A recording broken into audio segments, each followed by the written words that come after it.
que la science et la rationalité instrumentale ont tendance à le rendre de plus en plus problématique. La religiosité discrète, inquiète, vagabonde et très personnelle de ces personnages est très éloignée de la religion organisée et intellectualisée que pratiquaient ou rejetaient les générations précédentes. C'est bien cet écart entre la religion et la modernité, et la religiosité spirituelle que l'auteur tente de mesurer dans ses représentations. Et c'est pourquoi le présent, finalement, est si important dans l'évangile du serpent. Les personnages tentent de se dégager de l'emprise du passé et de l'avenir pour expérimenter véritablement l'instant présent, qui est un accès à l'éternité. On ne s'étonnera pas dès lors que ce ne soit pas une temporalité linéaire que met en valeur la narration, mais plutôt une temporalité cyclique. On l'a vu, la fin du livre amène finalement à réinterroger tout le roman dans une sorte de cercle. Et par ailleurs, il s'inscrit justement dans le présent avant tout, sans projection de certitude sur l'avenir.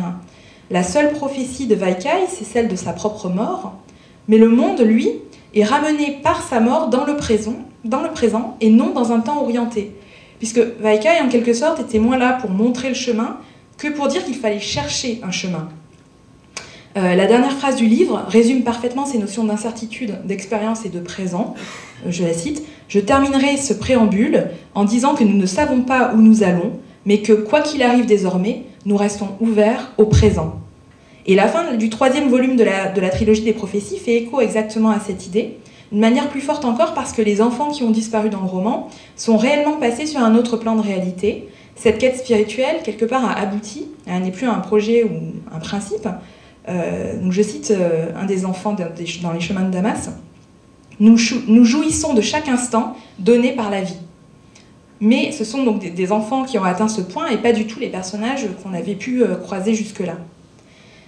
Donc Pierre Bordage se sert dans son œuvre des possibilités qu'offre la science-fiction de présenter une expérience, non pas de construire un discours idéologique figé, mais de mettre au jour les contradictions du monde contemporain, de déjouer les évidences qui sont ancrées dans nos esprits, pour proposer ensuite au lecteur de suivre son propre chemin. Dans l'évangile du serpent, il n'y a finalement pas de héros, mais seulement des personnages ambigus, complexes, ancrés dans leurs contradictions, ployant sous le poids du passé ou tentant de trouver leur place. Ils gravitent autour de Vaikai sans jamais vraiment l'atteindre. Même celui qui en est le plus proche, Yann, est souvent aveuglé par son orgueil et ses propres désirs. Le projet final du livre, de l'évangile du serpent qui en ressort à la fin, est de l'ordre de l'enquête. C'est donc que le mystère demeure. D'ailleurs, non seulement Vaikai meurt à la fin, mais c'est en aucun cas une apothéose. On demeure dans une incertitude. Certains disent ensuite l'avoir vu après sa mort, mais on n'en sait pas plus. Et surtout, le monde à venir ne repose justement sur aucune certitude, et l'ange de l'abîme qui suit ce roman présente une Europe complètement plongée dans le chaos. Donc on n'est pas du tout dans un cas de figure d'un récit clos et résolutoire, mais plutôt, on termine plutôt sur un suspens, sur quelque chose qui existe en puissance, mais pas vraiment en acte. Le double mouvement qu'opère le roman entre déconstruction des structures religieuses et reconstruction d'une spiritualité plus libre, complexe et ouverte sur le mystère n'est jamais seulement thématique. Le fonctionnement même de la narration y fait écho, comme une nébuleuse qui fait sens, sans pour autant colmater toutes les brèches, sans figer le récit dans l'exhaustivité des réponses. Je vous remercie. Merci beaucoup Claire. Donc nous allons retrouver Claire tout à l'heure sur le